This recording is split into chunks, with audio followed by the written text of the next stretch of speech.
Sekjen PDIP Hasto Kristianto mengkritik rencana Bobi Nasution maju dalam pemilihan Gubernur Sumatera Utara lewat Partai Golkar.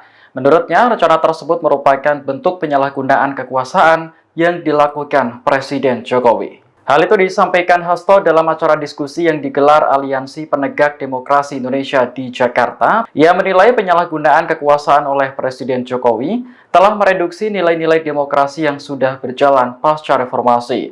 Hasto pun menyimpulkan apa yang terjadi saat ini menjadi bukti adanya nepotisme kepala negara.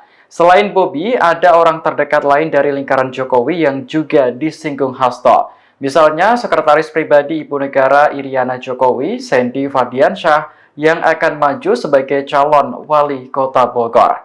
Sebelumnya, Partai Golkar telah merekomendasikan Bobi Nasution untuk maju dalam Pilgub Sumatera Utara 2024. Hal itu disampaikan langsung oleh Bobi saat mendatangi kantor DPP Golkar pada Sabtu kemarin.